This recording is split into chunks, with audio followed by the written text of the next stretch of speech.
I grew up in a house where I was invisible, where my needs and feelings were never considered, and where my parents made it clear from the moment I was old enough to understand that I was nothing more than a servant, a helper, someone who was there to make their lives easier while they poured all their love and attention into my younger sister, Emily. Emily was the golden child, the one who could do no wrong, the one who was showered with expensive gifts, private lessons, and endless praise for even the smallest accomplishments. My parents would brag about her at dinner parties, show off her report cards, and talk about her future as if she was destined for greatness, while I was relegated to the background, expected to clean the house, cook the meals, and run the errands without complaint or recognition. I was 7 years old when I first learned how to do laundry because my mother told me that I was old enough to start pulling my weight and that I needed to stop being lazy and entitled like the other kids my age. By the time I was 10, I was responsible for cooking dinner 3 nights a week, cleaning the bathrooms, and taking care of the yard, while Emily spent her afternoons at dance class or piano lessons, always with a new outfit or a new toy that I could only dream of owning. I never complained because I was afraid that if I did, I would be punished or told that I was ungrateful. And I had learned from an early age that my parents' love was conditional, that it depended on how useful I was and how well I followed their rules. I often wondered why my parents treated me so differently than Emily, why they loved her so openly and so completely while they barely acknowledged my existence. But I never got an answer because whenever I asked, my mother would just say, "That's just how it is. Sarah, you're the older one, so you have more responsibility. Emily is just a child." The workload increased as I got older, and by the time I was 15, I was running the household almost entirely on my own, cooking all the meals, doing all the laundry, cleaning the entire house, and grocery shopping for the family because my parents were too busy with their jobs and their social lives to be bothered with domestic tasks. I was exhausted all the time, falling asleep in class, struggling to keep up with my schoolwork, and feeling completely invisible in my own home because no one ever thanked me or acknowledged the effort I was putting in to keep the family running smoothly. Emily, on the other hand, was allowed to focus entirely on her studies and her extracurricular activities, and my parents would proudly boast about her academic achievements while I was quietly scrubbing dishes or mopping floors in the background. I remember one particular incident that still makes me angry to this day.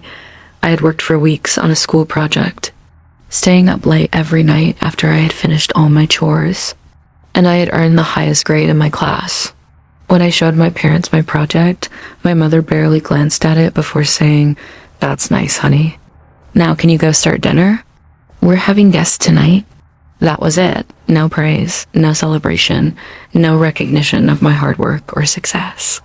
I was just expected to keep serving, keep cleaning, keep sacrificing my own needs and dreams for a family that couldn't care less about me. I started to hate my life, hate my parents, and hate myself for being too weak to stand up for myself and demand the respect and love that I deserved. By the time I was 18, I had had enough, and I knew that I couldn't keep living like this, that I would eventually break if I didn't find a way to escape the cycle of servitude and neglect that had defined my entire childhood. I applied for scholarships, worked 2 jobs, and saved every penny I could until I had enough money to move out and start a life on my own without my parents' help or approval. I enrolled in a state university, took on a full course load, and worked 3 part-time jobs to pay for my tuition and living expenses, because I was determined to succeed on my own terms and prove to myself that I was capable of achieving something without my parents' support or love. I didn't tell my parents when I was leaving because I was afraid they would try to stop me or manipulate me into staying. So I just packed my bags, wrote a note explaining that I was moving out and that I wouldn't be coming back, and I left while they were at work. I remember the feeling of walking out that door, of stepping into the unknown with nothing but my bags and my determination, and I felt a strange mix of fear and exhilaration because I was finally free, finally in control of my own life. and finally able to make decisions that were in my best interest rather than my family's. I spent the next several years working my way through college, studying late into the night, and building a career that I was proud of. A career that had nothing to do with my parents and everything to do with my own hard work and resilience. Didn't just survive college, I thrived. Graduating at the top of my class and landing a position at a prestigious marketing firm where I quickly made a name for myself as a creative, innovative, and driven professional who could deliver results that exceeded expectations. I worked tirelessly, putting in long hours and consistently exceeding my targets, and my dedication was rewarded with promotions, raises, and opportunities that I had never dreamed possible. I eventually became the head of my department, leading a team of talented professionals and earning a salary that made me financially secure and independent for the first time in my life. I never told my parents about my success because I didn't want them to try to take credit for it or use it as an excuse to come back into my life and demand things from me. I had built this life on my own without their help or support, and I wanted to keep it separate from them to protect my peace and my sense of self-worth. I found a partner who loved me for who I was, a supportive circle of friends who treated me like family, and a sense of fulfillment that I had never experienced in my parents' home. I had finally made it, had finally escaped the cycle of servitude and neglect, and had finally built a life that I was proud of. But then, a few years later, I landed a contract that would change everything and bring my parents back into my life in a way I had never expected. A few years ago, I landed a $4 million contract with a major Fortune 500 company, one of the biggest deals in my industry and a massive milestone for my career and my team. The contract was a testament to everything I had built, everything I had sacrificed, and everything I had achieved on my own terms without any help from the people who were supposed to love me unconditionally. My CEO was so impressed that he decided to throw a celebration for me, inviting all my colleagues, friends, and the top executives of the company to recognize my achievement and congratulate me on this incredible milestone. It was a beautiful event held at a luxury hotel with champagne and elegant food and speeches that made me feel like I was finally being seen and appreciated for everything I had accomplished. I was on top of the world that night, surrounded by people who genuinely respected me and cared about me, and I felt a deep sense of pride in myself for everything I had overcome. But then, towards the end of the evening, I saw something that made my blood run cold. My parents had somehow found out about the event and had shown up uninvited, trying to join the celebration and pretend like they had always been supportive of me. I felt my stomach drop because I knew that they weren't there to celebrate me or congratulate me. They were there to exploit my success, to try to get something from me, and to pretend like they had always been loving and supportive parents when the reality was so different. My parents approached me with big smiles and open arms. My mother saying, "Sarah, sweetheart, we're so proud of you. We heard about your contract and we just had to come and celebrate with you." I felt my hands clench into fists, my jaw tightening, and a cold fury rising inside me that I had been suppressing for years because I knew exactly what they were doing. They were trying to bask in my success, trying to use me to make themselves look good and pretending like they had always been loving, supportive parents when the reality was that they had treated me like a servant for my entire childhood. I looked at them with cold eyes and said, "You have no right to be here. You didn't support me when I was working 3 jobs in college, struggling to survive on my own, and you didn't support me when I was building this career from nothing. You treated me like a servant for 18 years. You don't get to show up now and act like you're proud of me." My parents' faces went red with embarrassment, and my mother started crying, saying, "We were just trying to be supportive. We didn't mean to hurt you." But I wasn't buying it because they had had years to apologize, years to make things right, and they had chosen not to do it until it was convenient for them. I wasn't going to let my parents ruin my celebration, wasn't going to let them manipulate their way back into my life after everything they had put me through. And I wasn't going to pretend like everything was fine just to keep the peace.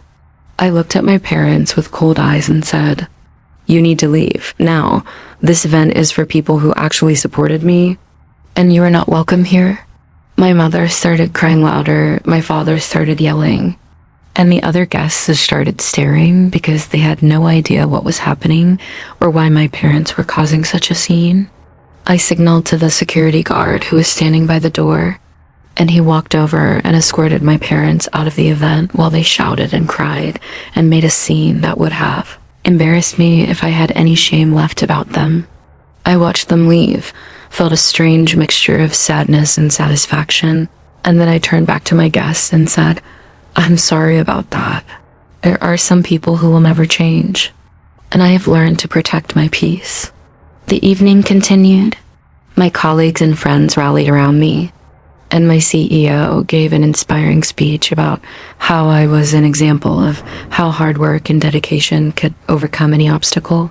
And I felt a sense of validation that I had never experienced in my parents' house.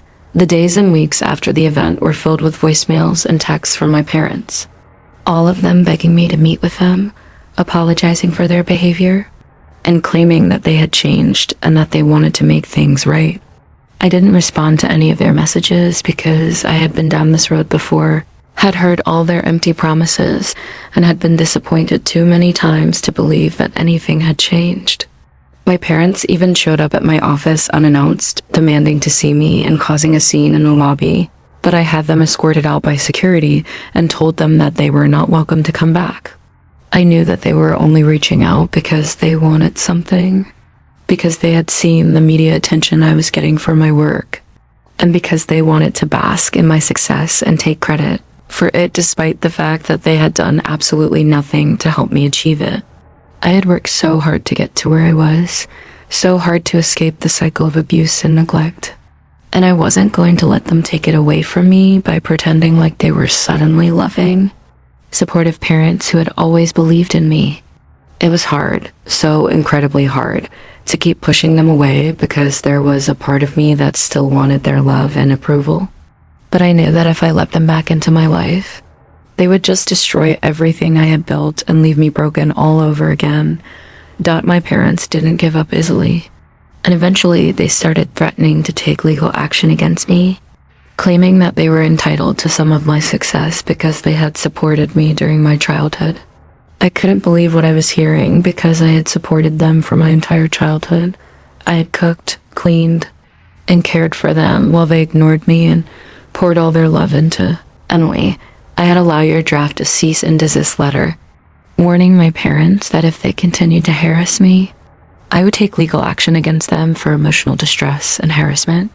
I felt a deep sense of sadness that it had come to this, that my parents were so selfish and so desperate that they would threaten their own daughter with legal action.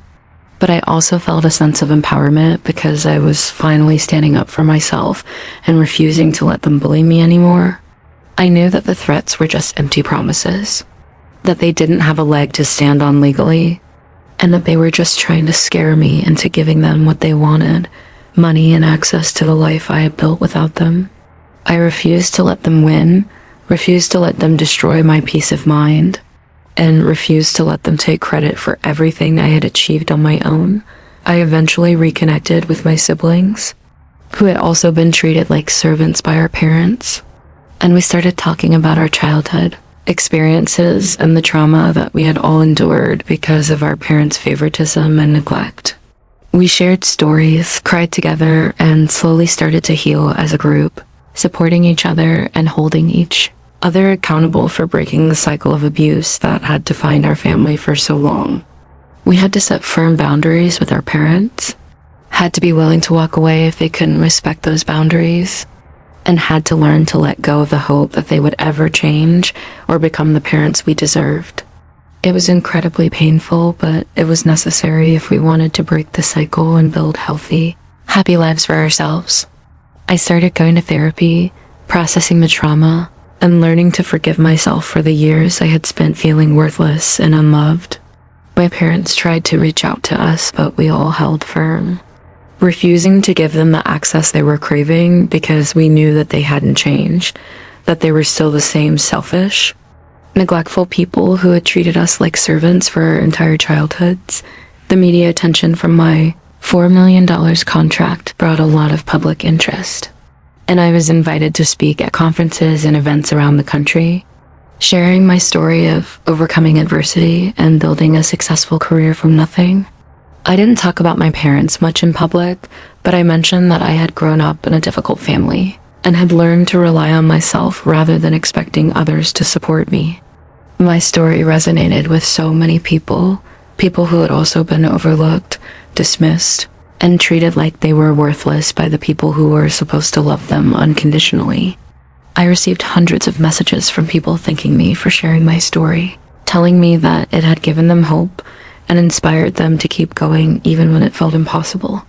I realized in that moment that my story wasn't just about me.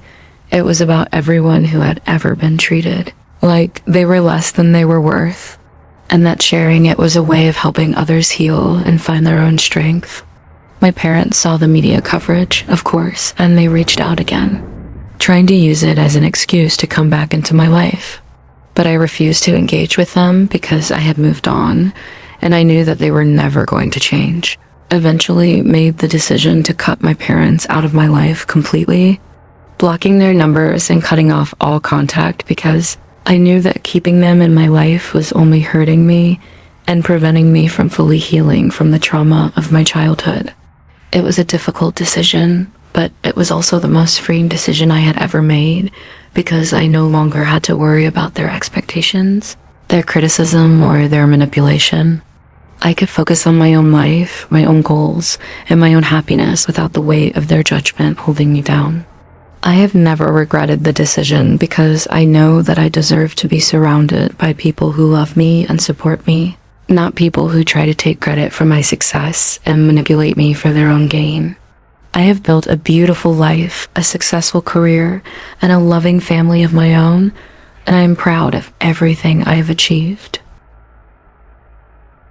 After cutting my parents out of my life, I focused on building a new family, a chosen family of friends and colleagues who treated me with the love and respect that I had always deserved. I found a partner who supported me unconditionally, a partner who stood by me through all the challenges and celebrated all the victories without ever trying to take credit for them or use them for their own gain. My partner introduced me to their family, a warm and loving group of people who welcomed me with open arms and treated me like I had always been a part of their family. It was the first time I had ever felt like I truly belonged somewhere, like I was accepted and valued for who I was, rather than what I could do for others. I leaned into this new family, making memories and building a future together that I could never have imagined in my parents' house. I attended family gatherings, holidays, and celebrations without any of the stress and anxiety that had always accompanied my parents' house, and I felt a deep sense of peace and fulfillment that I had never experienced before. I realized that I didn't need my parents' approval or love to be happy, that I could find love and acceptance in other places, and that I was worthy of being loved unconditionally. I continued to build my career, achieving even greater success and reaching heights that I had never dreamed possible when I was a teenager scrubbing floors and cooking dinner for a family that didn't appreciate me. I was eventually promoted to a senior executive role, managing a team of over 100 employees and making decisions that impacted millions of dollars in revenue. My CEO and colleagues celebrated my achievements, recognizing the hard work and dedication that had gotten me to where I was, and I felt a deep sense of pride in everything I had accomplished. I often reflected on my journey, on all the obstacles I had overcome, and on all the people who had doubted me and dismissed me, and I felt a profound sense of gratitude for the strength and resilience that had carried me through the darkest moments of my life. I knew that I couldn't have achieved any of this without the lessons I had learned from my difficult childhood, the importance of hard work, the value of self-reliance, and the knowledge that I was capable of achieving anything I set my mind to. No matter how many obstacles stood in my way, I started a foundation in my name, a nonprofit organization dedicated to helping young people from difficult family backgrounds find the support and resources they needed to succeed. I knew what it was like to feel alone, to feel unsupported, and to feel like the odds were stacked against you. And I wanted to be the person that I had always needed, someone who believed in them and gave them the tools they needed to build a better life. The foundation offered scholarships, mentorship programs, and counseling services to young people who were struggling to escape the cycle of abuse and neglect that had defined their childhoods. I donated a significant portion of my income to the foundation, and I made sure to personally mentor several young people, sharing my story and my experience to inspire them to keep going even when things felt hopeless. I felt a deep sense of satisfaction from this work, knowing that I was making a positive difference in the world and helping others heal from the pain that I had endured. I was invited to speak at a major conference where I shared my story of overcoming adversity and building a successful career from nothing. I decided to be completely honest about my childhood experiences, talking about the neglect, the favoritism, and the constant feeling of being invisible and unworthy. I talked about the $4 million contract, about the celebration my CEO threw for me, and about my parents showing up uninvited and being escorted out by security. I shared the message that I wanted to leave with the audience. Your past does not define you. The people who tried to break you do not get to take credit for your success. You are capable of achieving anything you set your mind to, no matter what obstacles have stood in your way. The audience gave me a standing ovation, and I received hundreds of messages from people telling me that my story had inspired them, that it had given them hope, and that it had reminded them of their own strength and resilience. I felt a sense of accomplishment and purpose that I had never experienced before, knowing that I was using my story to help others heal and find their own path forward. I have not spoken to my parents in several years, and I have no plans to change that because I know that keeping them in my life would only hurt me and undo all the progress I have made. I have accepted that they will never change, that they will never be the parents I deserve, and that the best thing I can do for myself is to move on and let go of the hope that they will ever be anything different. I have built a beautiful life for myself, a life filled with love, success, and fulfillment, and I refuse to let anyone take that away from me, including the people who raised me. I have forgiven my parents, not because they deserve it, but because I deserve to let go of the anger and the hurt and the pain that I have been carrying for so long. I have accepted that some people are not worth fighting for, no matter how much they apologize or how much they have changed, because some wounds are too deep and some betrayals are too fundamental to ever be forgiven. I have found peace and I am finally free. I think about my journey often, about how far I have come and about everything I have overcome to get to where I am today. I am proud of myself for surviving, for thriving, and for building a life that I love despite everything I have been through. My parents tried to break me, tried to make me feel worthless and invisible, but I refused to let them win because I knew that I was capable of achieving anything I set my mind to. The greatest revenge against people who tried to make you feel small is to become so successful, so powerful, and so happy that they can never ignore you again, and then to offer them absolutely nothing because they don't deserve your tears, your time, or your forgiveness. I have learned that the only person who gets to define my worth is me, and I have chosen to define myself as a survivor, a fighter, and a woman who refused to let anyone take away her dreams. The greatest revenge against people who tried to make you feel small is to become so successful, so powerful, and so happy that they can never ignore you again, and then to offer them absolutely nothing because they don't deserve your tears, your time, or your forgiveness. The only person who gets to define your worth is you.